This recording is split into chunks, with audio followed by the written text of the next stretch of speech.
for Thursday, April 29th to order. And we have, in terms of commission members, me, Bob Burden, Ed Meehan, and Faye Curry. As I indicated a minute ago, Jim Cardillo let me know he will be joining us at 8:30. And I haven't heard from Frank Brown, and hope he'll be joining us, but can't commit to that. I sent out an agenda, relatively cryptic agenda. Main topic today is continuation of our budget discussion. Any corrections or revision to the agenda? Seeing not, entertain a motion to approve the agenda as presented. Motion to approve the agenda. Okay, Second. Thank you, Faye. Seconded by Bob Burden. Any discussion? Hearing none, all in favor signify by saying aye. Opposed? All right, the agenda is approved. Now we'll go into discussion of the FY22 proposed budget, fees and fines. Yesterday, a consultant to the city, David Hyder, I understand, made an excellent presentation to the City Council Finance Committee regarding fee setting for the enterprise funds. Bob Burden saw that, participate, or was in attendance at that meeting virtually, and Bob was so impressed with David's presentation that he thought it would be good for David, given his availability, to make that presentation or an abbreviated version of it, to the fact, so we can understand his recommendation to the city for a process for fee setting in the enterprise funds, which are water, sewer, and trash.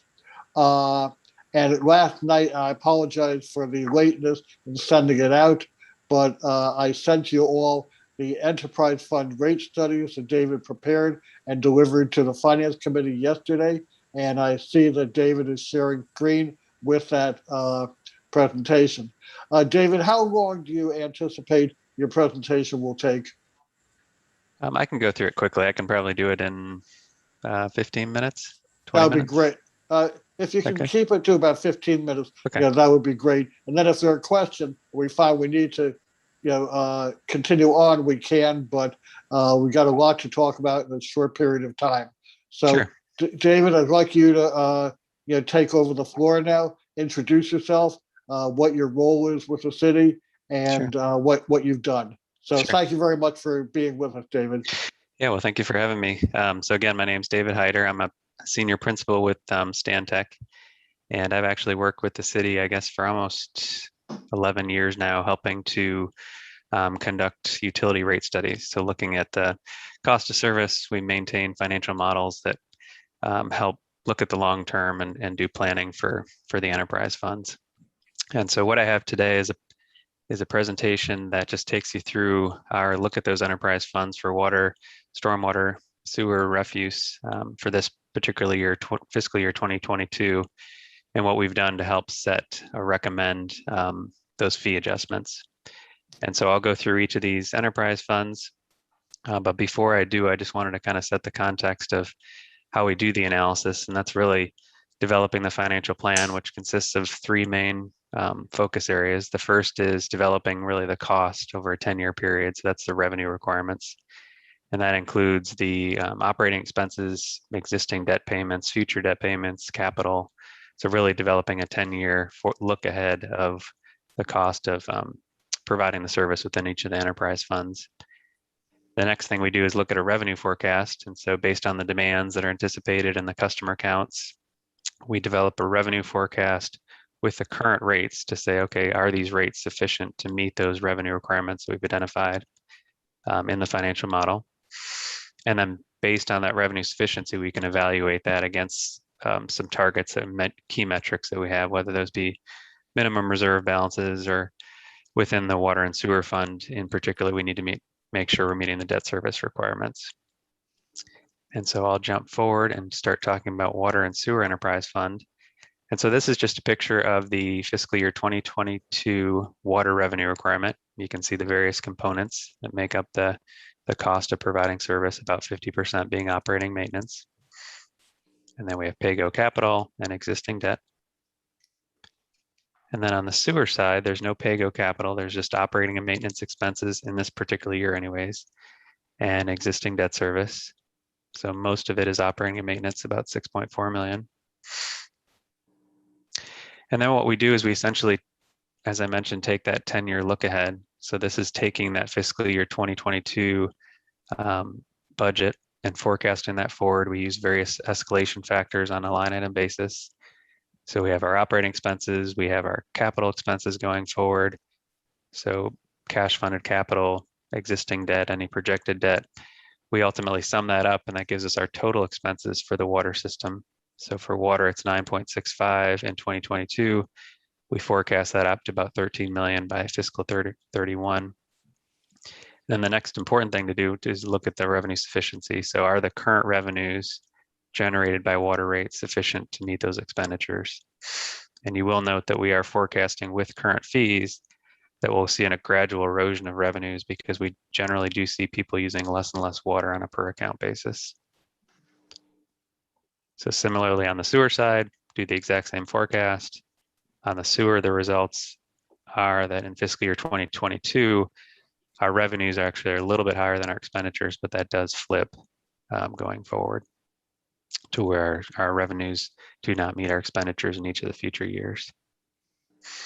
So then when we compare those, looking at the metrics that I talked about, one of the key metrics is cash balances. So you do have an unrestricted cash balance in the water and sewer fund of about $13 million today, but without any adjustments to rates, given that forecast we just looked at, we would essentially use up all that cash by fiscal year 26 and go negative at that point. So not a sustainable forecast given cash. And then the other key metric is debt service coverage. You do have some senior debt that you need to have revenues that are at least net revenues that are at least 1.5 times the annual debt service on that senior debt. And you would fall below that by fiscal year 27. So not a sustainable forecast. We are recommending adjustments to the fees because of what we're seeing on the sewer side in that revenues are sufficient. We're not recommending an increase in the sewer rates, but we are recommending an increase in the water rates of 3%. And then going forward, we do believe that you'll continue to have to escalate those rates on a relatively smooth path, but to make sure that we get those revenues up to meet those expenditures. Fortunately, you do have cash balances that allow you to kind of do that gradually. So what this looks like, assuming we do those increases and then assuming we have ongoing 5% increases in water and 3.5% in sewer, we will use up some of that cash balance, but we're still maintaining a reasonable cash balance going forward, and we meet our debt service coverage requirements within the water and sewer fund. And then what the actual rates look like are shown here. So sewer rates, again, aren't changed from last year. These are the current rates. You have fixed charges that are based upon meter size that people pay regardless of use. And then for their use, you have a tiered structure for residential and then just a flat uniform rate for non-residential. So where the rubber meets the road is what a customer pays. So this is the average residential customer in the city. They use about 12,000 gallons per quarter. And so right now in total, somebody's paying $162.50 per quarter. That would go to $164.90 per quarter. So about a $2.40 per quarter increase in the average customer bill. So pretty minor. Quite honestly, with fluctuations in use, I'm not sure it would be too noticeable within somebody's bill, given the limited increase. And then going forward, you can see if you do apply a 3.5% and a 5% increase, what those bills would be in the future. So that's water, and I'll jump on to the Stormwater Enterprise Fund. Again, we look at the revenue requirements, fiscal year 22. A little bit over half of that is cash funded capital. That's your stormwater retrofits and MS4 requirements. And then the other half is operating maintenance expenditures and a little bit of existing debt. So forecasting that forward, we do see a similar result in the Stormwater Fund. When we total up all of our expenditures are exceeding our revenues from current stormwater fees. And we're, again, holding those flat. So that gap essentially continues to grow. And so not surprisingly, when we run that against our key metric of cash balance, we do have a little bit less than 2.5 million in the cash balance in stormwater, but we would exhaust that cash balance by fiscal year 24. And we do try to maintain a minimum balance as shown here in the line. It's important to note though that one of the assumptions here is that you continue to cash fund all of your capital, that there is no debt, new debt issued in the stormwater fund, and that's what the result is showing here, as well as no fee increases. But within our model, we're able to optimize and say, well, what would it look like if we did issue some debt for those capital projects, and come up with kind of an optimized cash versus debt forecast. And if we do that, that essentially would allow us to maintain the cash balance and fund the capital projects and only have to increase the stormwater fee by 5% per year. If we try to continue to cash fund all of the capital projects, that's going to have a pretty significant impact on what the fees would need to be. But again, the city looks at this every year, and so you'd have the ability to make modifications if necessary. So 5% per year is what's recommended, and what that looks like in fiscal year 22 in terms of a customer's bill. So the quarterly stormwater fee for a single family is currently $19. That would go to $19.95. So a 95-cent increase per quarter is what 5% represents. And then you can see how the other property types are charged. And then the last component here is the Refuse Enterprise Fund. A little bit of background here, the city does contract out the majority of the services provided by the refuse program. And there was a pretty sizable increase due to a new contract that was engaged in 2019. So the city has been gradually increasing the refuse fees over the last 2 years to try to get those revenues up with the expenditures. So vast majority here is just operating expenditures, about 3.4 million in operating expenditures in 2022 for refuse. And when we take that and we forecast that forward, we're unfortunately seeing the same result as we do with stormwater and water and sewer, is that our revenues are not sufficient to meet our expenditures. There are a few capital items, collection trucks, purchases, but the vast majority is operating. So once again, when we run the forecast, we see that we do have cash balance today, but we would be drawing that down, exhausting it fully by 2024. And so not a sustainable situation there. So what we're recommending, because of the expenditures currently exceed the program revenues, and those expenditures are continued to escalate, that in order to have sustainability within the fund, we do need increases. And in fiscal year 2022, we're recommending 9.5. We think you're going to have to continue on a similar trajectory going forward. But what's somewhat enlightening is this image here, which shows what the historical refuse fee has been. So for a period of time, you're actually reducing. I think if we go back to fiscal year 13, the fee was around $400, maybe 480, I think. Or 20. Or 20, thank you. And it's been gradually reduced over the years because you were building up some cash balance. You can see it's been increased over the last 2 years, but we're still, even with that 9.5% increase, below what you were in fiscal year 15. And this is the annual bill. So this is what a residential property pays annually for refuse. So it would go from $274 up to $300. And with that, I'd be happy to take any questions. Okay, fact members, question for David. David, thank you very, very much for a very enlightening presentation, and also for keeping it within 15 minutes. Perfect. Thank you. Perfect. Fact members, any questions? Yeah, Fred, Bob Burton. David, I just want to extend my gratitude as well for this excellent presentation, which I saw yesterday and felt that it would be important for the Financial Advisory Commission to see today. You very succinctly put into perspective these three enterprise funds and what the requirements will be if we're able to maintain a semblance of a cash balance in these funds, as well as be able to meet the objectives that the funds were set up for and what they should be doing. And so I just want to extend my appreciation for the work that you do and for how succinct this presentation is and how informative it is. Thank you again. Well, thank you very much. Appreciate it. David, let me ask you a question. I'm sure I know Sure. the answer to it, but your evaluation and analysis does not look at the efficiency of O&M expenses. Is that correct? Yeah, I mean, we do look back and look at, what type of execution is taking place. If we're budgeting a certain amount, are we actually spending that? But we don't know. We're not essentially evaluating whether the dollars are spent efficiently. Right. Okay. Fred, I have one other question, if I may. Sure, Bob. Yeah, David, in the Stormwater Fund, if I understand the recommendation correctly, the recommendation is that the Stormwater Fund should look at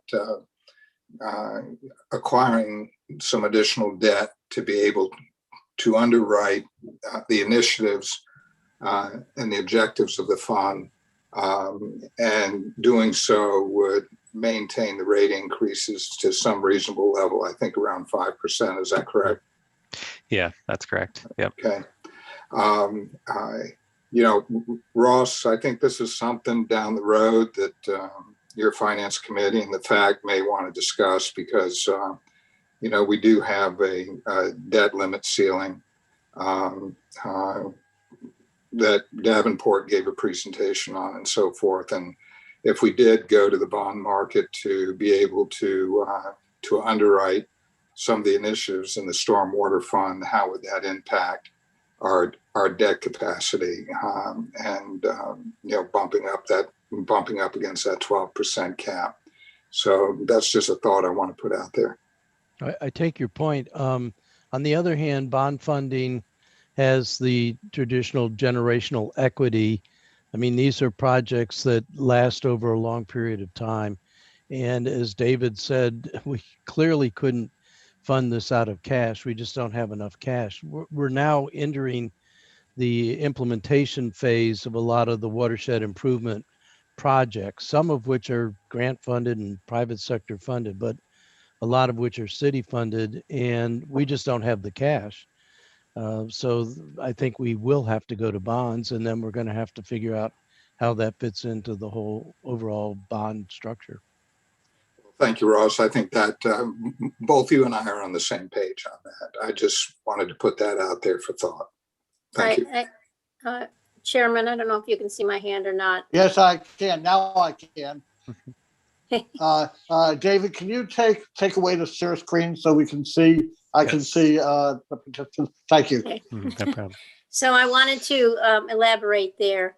The debt that's in the Stormwater Fund is an enterprise debt, and it is funded by the fees of that fund.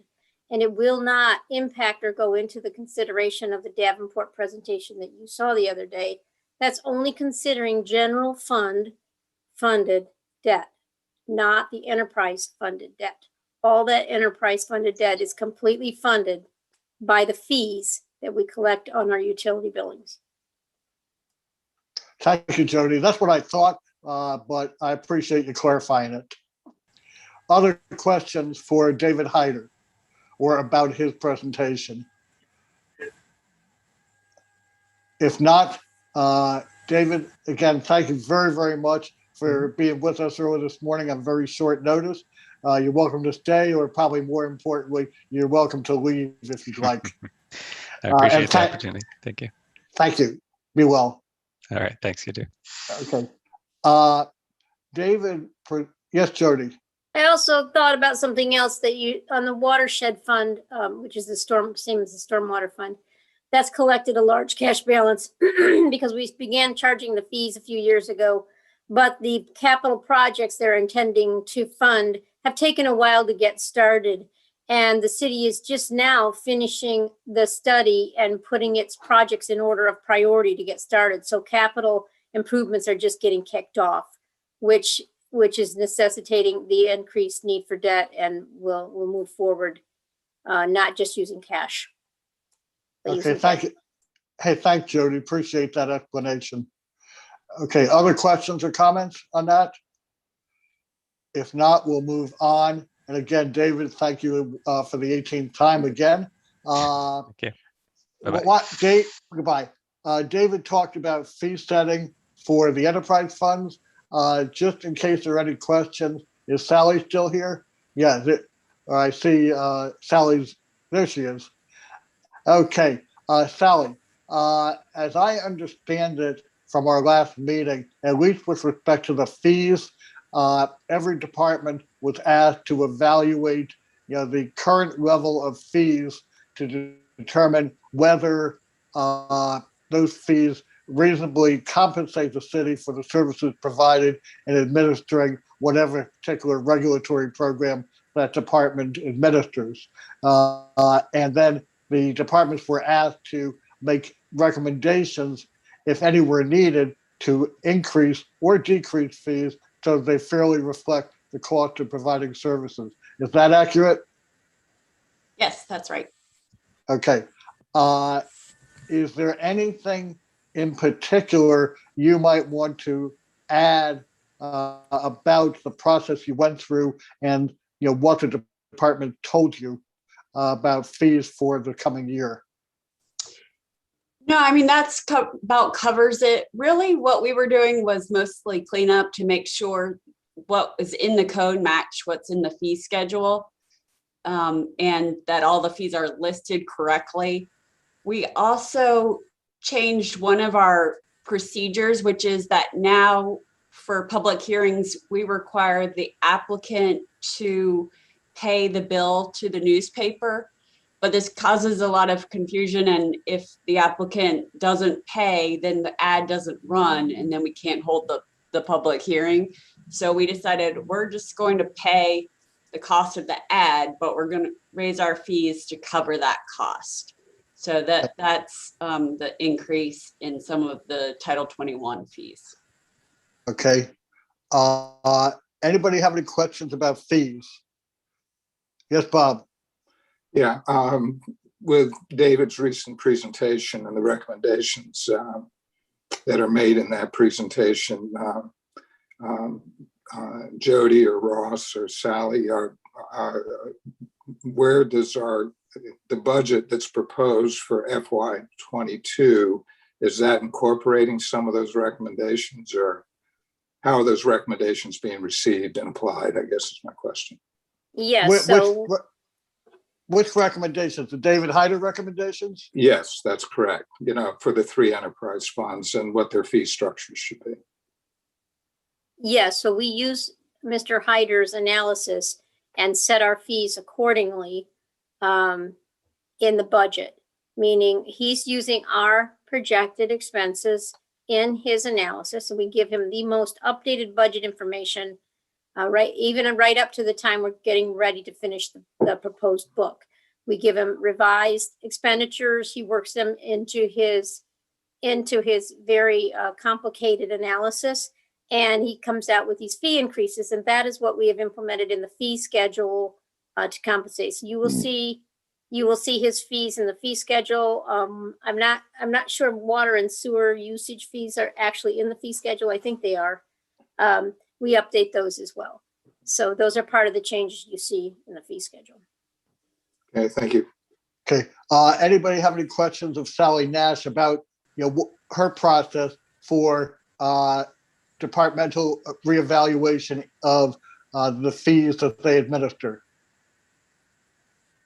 No. Sally, were you involved at all in determining any changes to the fine schedule? Only one in the historic preservation district. We raised it to be the same as other zoning violations because we thought it was a little too low. There's no real reason it should be lower than other zoning violations. Mm-hmm. Okay. Jody, what was the process for evaluating and determining whether there should be any changes in the current fines? We use the same method. We send the fees and the fine schedule out to all departments that set those fees and fines. And we ask them to look at the fees and the fines, analyze them and see if they're at the appropriate levels or if they need to be reevaluated. This year we had few changes to either, and I think there may be only one change in the fine schedule, which is what Sally just addressed. But the year before, we had some substantial changes throughout just to catch people up, catch the fees up with the current cost, including transportation. They had a lot of adjustments to their parking, and transportation had a lot of adjustments to their fees a year ago. So it's the same process. All departments look at the schedule, decide if they need to make any changes, and then submit their changes back through the city manager and Katie and I. Okay, thank you. Any questions about the process for determining whether there should be any changes this year in any of the existing fines? No? Thank you, Jody. I appreciate that. Okay, does anybody have any questions for staff about anything we heard last meeting or this meeting in terms of the operating budget, capital budget, the process that staff has gone through, or anything else we've talked about before we begin a discussion on our own? No? Okay.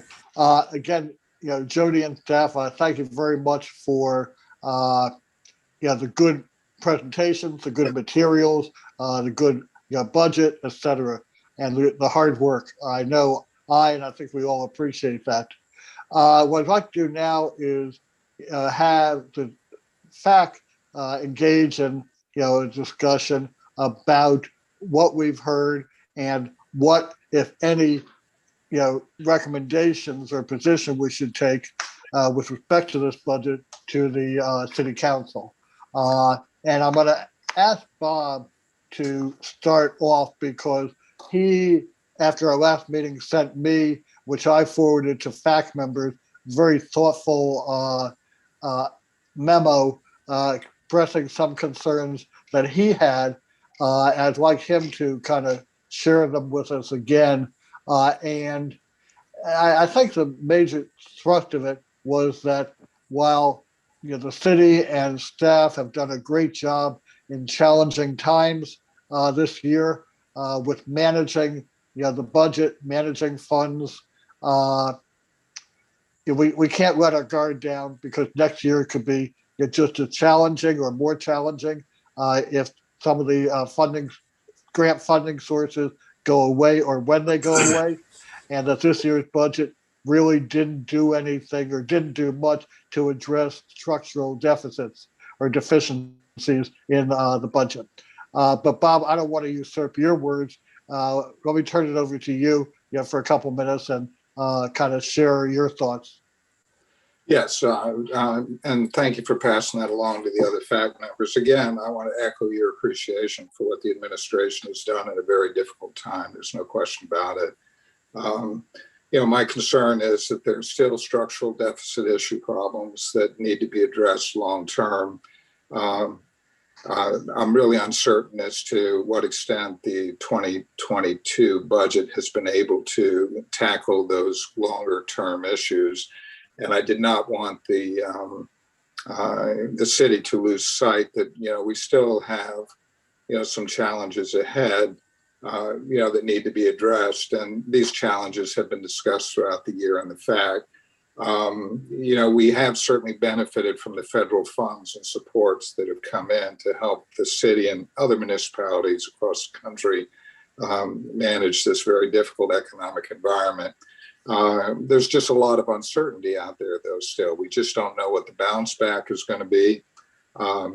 My impression was that when I wrote you the email, Fred, is that, the private sector perhaps would not see pre-pandemic levels of economic activity right away. And certainly that may also translate to the public sector as well, given that the public sector from time to time may lag behind the private sector. That said, let me say that, recent press reports since then from last night and this morning have, and what the Fed reported out, seems to indicate that perhaps the bounce back may be a little bit quicker, and hopefully that is the case, which would, give a little bit more breathing room there in terms of getting back to pre-pandemic levels. But nonetheless, there are a handful of issues that we discussed over the last year or so, and these issues, I am advocating that we keep in the forefront and continue to discuss and provide advisory opinions to the administration and to the city council. Certainly the transportation fund, as I noted in our previous meeting, has continued to be a challenge throughout. We know that the structural deficit is there, and we're probably never going to get into, a break even or positive territory situation with that. But how that structural deficit is managed going forward, and the due diligence that we all want to, give to that, I think is important, and we keep to the forefront. We have discussed the state pilot program. I know there's a lot of politics involved in that, as well as other issues, but nonetheless, there's no question that the city is certainly underwriting a lot of important functions that, the state should be owning up to their fair share of. We did talk, and we've talked about public safety salaries and benefits. Those are issues that, are challenging in the budget. We have talked about capital project funding. I did get into some specificity on these in the memo that I wrote you, Fred.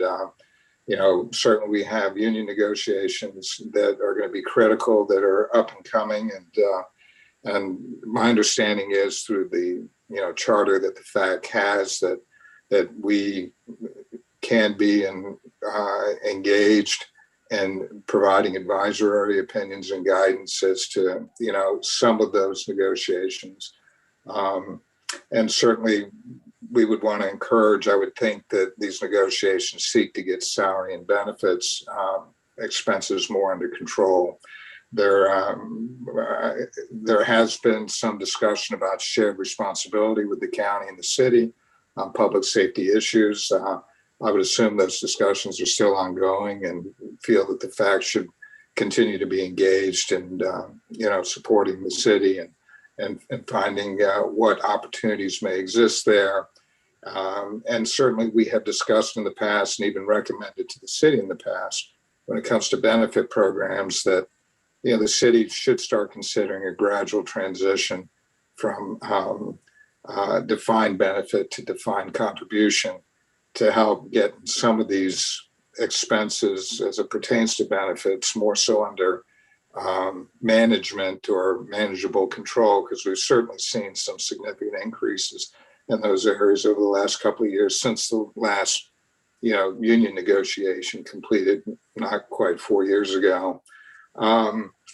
When it gets to the capital budget, and this is a concern I express, I'm certainly open to input from the administration if my understanding is not correct. But my sense is that, we're seeing a gradual expense creep going on in the capital budget. And what I mean by that is that,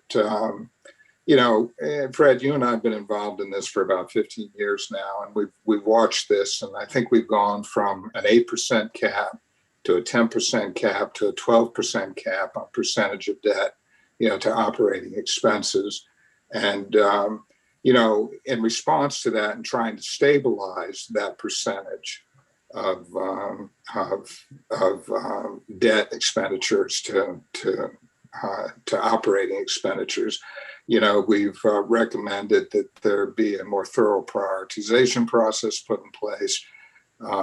We certainly supported the initiative to go into bands, to at least help partially finance the initial move on different capital projects. And, we've also looked at, let's see, what was the other? PAYGO, to help in this effort. But with these three initiatives, we still, if we are in fact as a goal seeking to stabilize, what the percentage of incurred debt is to our operating expenses, I'm not so sure that we've gotten to that point yet. And should we take a closer look at these three initiatives and determine, first of all, is it a reasonable goal to expect that we can stabilize that? And if it is, what do we need to do? If it's not, then how do we deal with that? We're at a 12% cap now. We're going to be bumping up against that. Certainly, we see the Davenport chart, which takes us out 10 years or more, and we see that declining. But we've seen this chart long enough to know that really that bubble just moves as we go down through the years. We never get down to 4 or 5 or 6%, like that chart projects in years out. So anyhow, that's another thought I wanted to put out there for discussion and consideration. And that, pretty much wraps up what my concerns were that I expressed in my note to you, Fred, that I just feel strongly that, and I would assume, and I feel that confident that the administration feels this way, as well as Ross and his finance committee, that, there's still work to be done. Certainly congratulatory efforts should be made for the fine work that's been done this past year. We've been through a difficult time and we've managed it very well, the administration, the city council has. But let's not, lose sight of the larger challenges that are ahead of us so that we can, be comfortable with the city's financial situation in future years, particularly if unintended events, arise again, such as what we experienced. So thank you for the time. Thank you very, very much, Bob. Before I open it up to other fact members, I just have one question about the budget book and the presentation. Just looking back at our recommendations from last year, and I think it was a recommendation from the prior year, said that future budget presentations should identify significant budgetary recommendations that, if adopted, would result in expenditure impacts beyond the current fiscal year. Does the budget presentation contain that or include that? Jody? No, it does not. Okay. And I'm trying to think of anything that we're working on now that does impact future operating expenses. That would be more like your capital projects that add to your operating budget once they're complete. Okay. So, and we also, I think can create something for you by analyzing it and amending it to the budget book. Well, I'm just noting that was a recommendation from, I think, the past 2 years.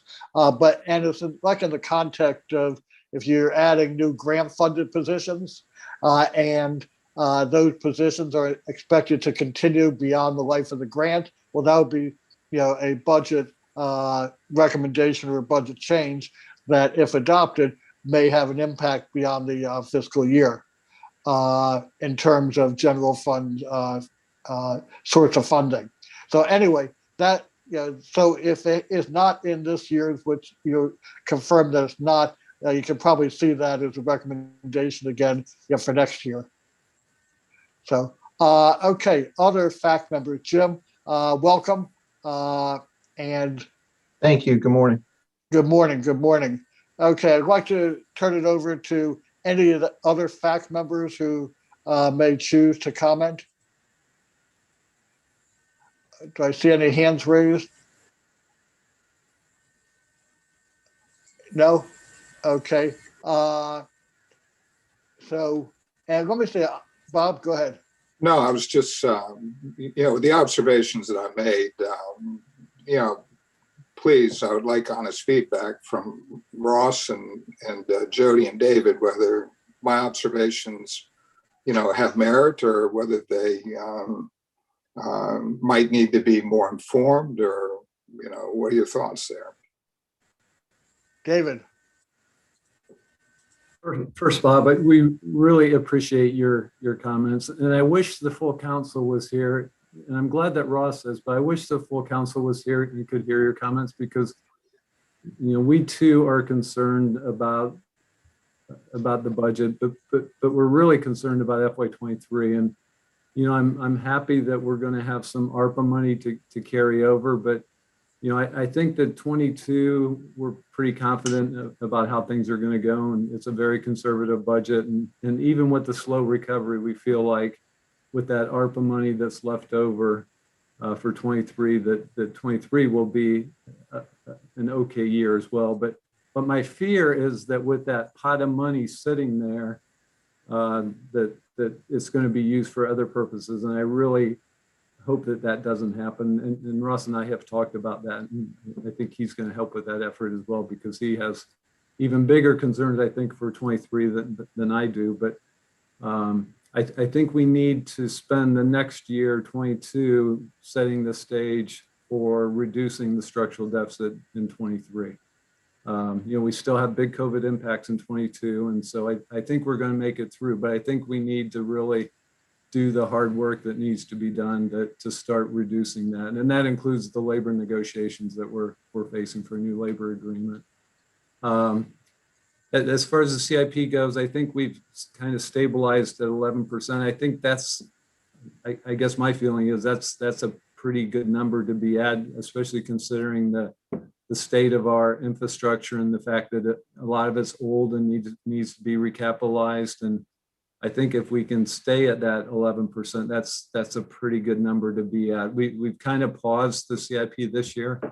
I think last meeting I mentioned that we didn't have any new projects. We actually have one new project that's for the upgrade of a park facility, and so that's a new project. But all the other ones are just continuations of projects that were funded in previous years that are already moving forward and already have money expended towards them. So we're doing that to better scope the projects that are coming up through the pipeline and to better prioritize them, as you mentioned. So I guess in summary, we share your concerns. We're concerned about the $2 million staying in the hopper, so we have that for 23, and we really appreciate your comments. David, Ross? Yeah, okay.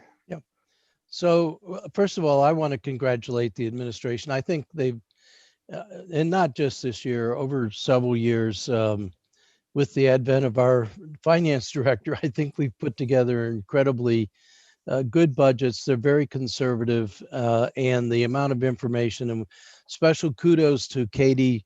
She's given us this open government, which keeps me busy and out of mischief, I guess. But the reality is, over the years, as I've analyzed it, almost all costs are driven by salaries and benefits, even the indirect costs of copiers, phones, all of the utilities, the maintenance of the buildings, so that it's all about salaries and benefits.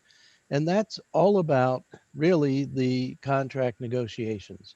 And we gave a very rich union package the last time, COLAs, CARs.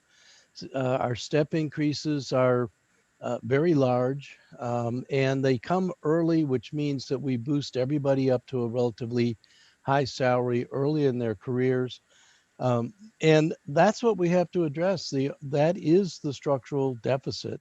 And until we can address that, and we can't in this year, we'll start with the negotiations next year. But if we don't address that, we will spend ourselves into big trouble sooner or later. It seems like we hit a budget crisis about every 8 years, and we have a huge tax increase because we don't get in front of the things that are happening with the budget in time to do it in the negotiations themselves. So there's going to be a huge, huge need for the contract negotiations. If you think about it, the union negotiations set the salaries really for everybody. Everybody falls in line with that, including the exempt and all of those things. And so the key to our structural deficit is going to be what we negotiate. I also agree with Bob that when you look at the police, the public safety, the police and fire pension, 35% of salaries is the amount that we have to contribute to the pension plan. And if they were in the state pension plan, that would be like 10%. I mean, that's a huge gap. That alone would wipe out the structural deficit for quite a long time. So it is, I don't know how we're going to pull this off, because the unions are our people, and particularly our people that provide us with public safety. And I think they rightfully feel that they deserve compensation. I think they can rely on the fact that the citizens definitely expect public safety, and they figure whatever you have to pay until it comes to their tax bill, and then all of a sudden there's a different mindset. So I think that for this year's budget, I have very minor tweaks, and most of them on the capital side or the one-time only pot of money. And I think fines and fees are pretty well squared away. For me, this budget is about as good as it's going to get. And it is looking to the future. It's looking to 23 and probably 24, when all of the one-time only monies are gone. But 23 is the year when we do the contract negotiations, and that's what the whole story is about. Ross, thank you. I saw, and Lynn, I saw you had your hand up. Before that, I think I saw that Faye had her hand up. Faye, did I miss it? Yeah, that's okay, but it's relevant to echoing everyone's sentiment about the fact that this process has been significantly improved from when I first joined the FAC. Very timely and involving the FAC committee. I want to commend how they've navigated and anticipated during the pandemic. The administration, please hear my gratitude to you for that. I think the budget process is challenging in transportation all over the United States. As it's been told to us, it'll never be something that balances based on the need to help lower income to have affordability. But I commend the efforts to try to make adjustments for that. I thank everyone, and that's all I wanted to echo, the fact that this has been a challenging year. And thank you very much for improving the process for those FAC committee members who have been a part of this for, I don't have the 15 years of Bob, but I've been on here for a while, and I've enjoyed this process much better than most, because I think the city has recognized the appropriate people are doing the appropriate things. So thank you very much. That's all I wanted to share. Thank you for allowing me to share that. Thank you very much, Faye. Lynn Farrow. I just wanted to echo David's thoughts about making sure about the full council hearing this. And so I can't express how important I think that is, and that the easier you make the report and your recommendations to see when you publish it, I think the more that they'll pay attention. So and Bob, I thought your remarks, and it looked like you were reading from notes. I thought your remarks were just fabulous, and I hope that you'll share them with David and I, because and me, it's something that we can continue to echo. Okay. Yes, Jody. Jody, you're muted. No, I just, I was going to add a couple of things to the discussion when Bob was talking about the debt affordability model. I wanted to reiterate how right now we're between 10 and 11%, and that is extremely conservative estimate. It goes on the assumption that your general fund expenses are only going to increase by 1% every year. And that's how it determines the denominator of that fraction. And so the 10% of expenses is actually set lower than it will be in future years. And as the reason that you see those bars go down in future years is our CIP only goes out 5 years beyond 22. So we don't have any projects on the horizon out further than that. So all you're seeing is the spend down of the debt related to the projects that are in the capital program. So that's a natural thing you see on all these debt affordability projections, unless we had a longer CIP program. So that, as you say, every year you add a year on to the CIP and that goes back up and it starts to look more reasonable. Very good observation. Thank you, Jody. I see Ross. Anybody else? Okay, Ross, go ahead. So one of the other things when we think about debt, aside from, I agree, there's actually two very conservative things in the projections by Davenport. The other one is the assumption of the bond fees that we're paying, the interest rate.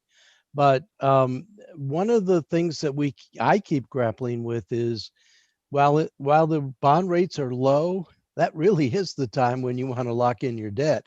I think there is a real prospect with all of the federal government investment that we will start to hit an inflationary period, at which time it'll become much more expensive to issue bonds. Bond rates will be, 6, 7, 8, whatever it is. And at that point, it will have a significant impact on these tables. So, it's hard to be conservative and restrained and at the same time say, gee, if we're going to do something, we're going to have to do it now while the rates are low. On the other hand, we also do have this, what is it, AMRP? I can never remember the initials, David, but this with the Hillman Garage and the city dock. And I can't tell you, it's sort of going under the radar, but I just can't tell you how impressed I am with our city dock planning, both with the Hillman Garage itself, which is going to be a dramatic improvement, but that's bringing with it a lot of money that we're going to need, to be sure. But it is turning out so far. I mean, I keep trying to look under the hood to see how's this going to go south on us, but it's turning out to be something that's going to have a huge impact on a lot of our future funding that has to do with nuisance flooding and sea level rise, but just the enhancements of downtown, the improvement of the garage, but also the improvement of downtown. I think the other thing that would be nice if we could wangle out of the state, besides them actually paying us our grossly underestimated pilot, would be if they would share with us some of the sales tax. That could make life in our budget so much easier. It's a smoother flow of funds. I don't know that we'll ever get them, because if they give it to us, they're going to have to give it to everybody, which I say fine, but we really are kind of strangled with what the state allows us to use to finance our spending. And a sales tax amount of money, just say 0.5% on top of the 6% sales tax, would make just a huge difference in our financial stability and ability to pay for things. Now, some would argue it would allow us to spend more. Well, we don't spend it on ourselves. We spend it on our citizens and our businesses. When we do roads, it isn't so that Jody has a smooth ride into work. It's so everybody does. And I think that's something that people sort of lose track of when we talk about the federal, the city money. We have no money of our own, and everything we spend is for the people that we serve. And it would be nice to have a better financial stable picture if we had just one other source than depending on the property tax.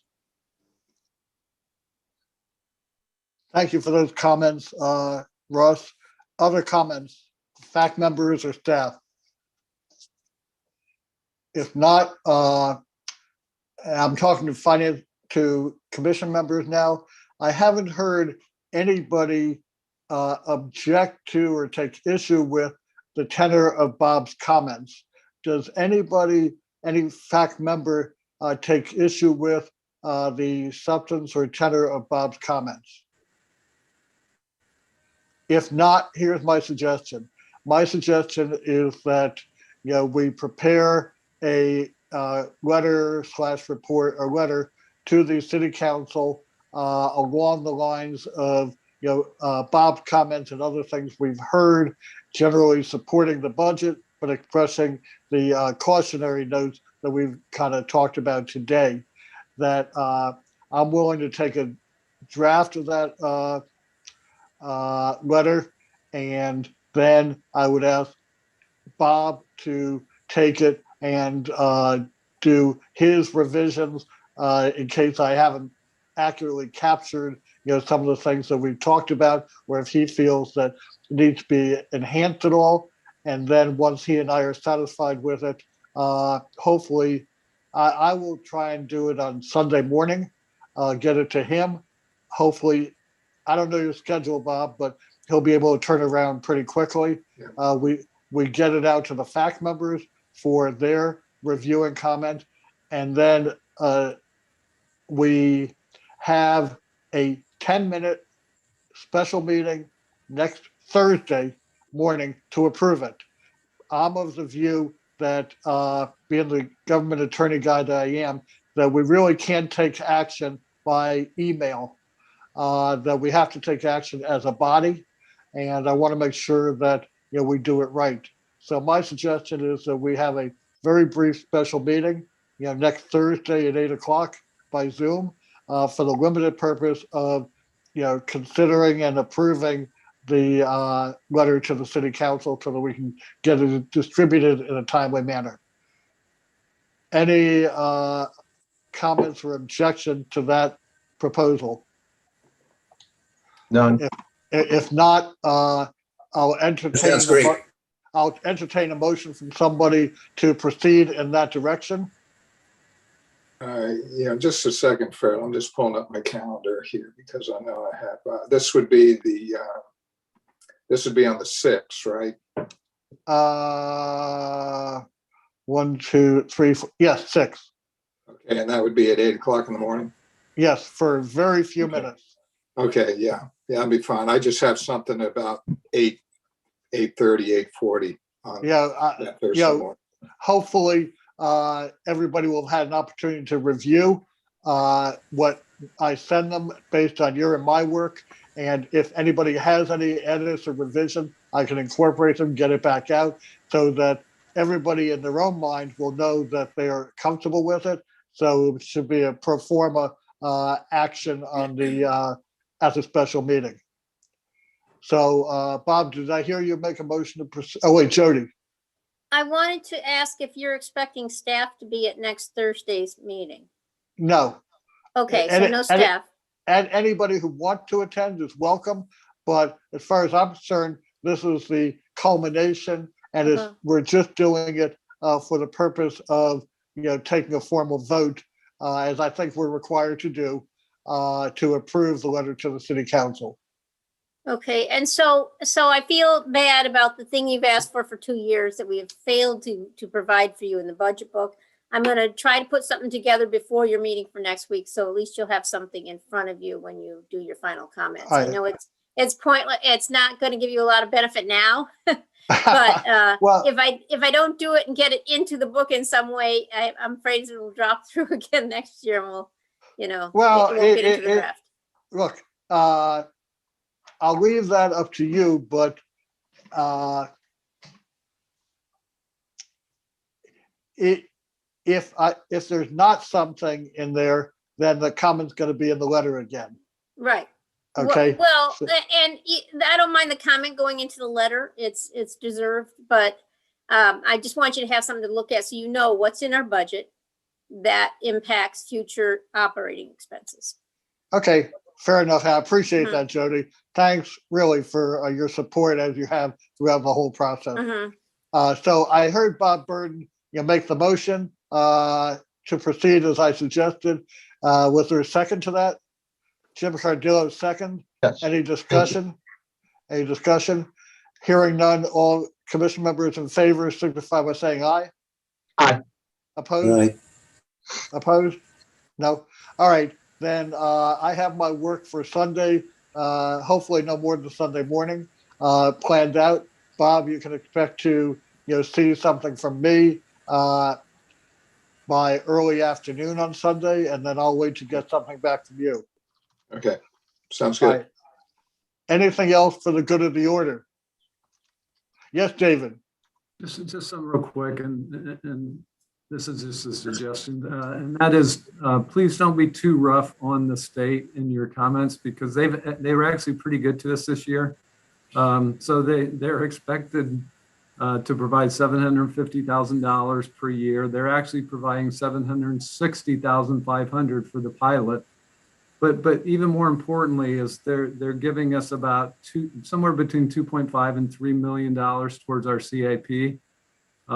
So our District 30A group have been very good to us this year and very supportive, and we appreciate that. So we don't want to be too rough on the state in your comments. Okay. I think because the state is potentially annually an important funding source, I think there ought to be at least some, recognition of that we should continue to explore, positive, whatever, to get the most money we can from the state to help our budget. But okay, That's fair. Well taken, David. Thank you for that sensitivity. Okay, thanks. Okay, anybody else for the good of the order before I entertain a motion to adjourn? No? Okay. Thank you, everybody, for all the comments and the support, and entertain a motion to adjourn from Faye, and seconded it by Ed. Ed has been quiet today. So motion to adjourn by Faye, seconded by Ed. Quiet day. Huh? Yeah. Okay. All in favor of I was just saying, it's a quiet day. Things are moving very smoothly. All right. Well, that's fine. I'm glad. So, all right. All in favor of adjourning? Aye. Aye.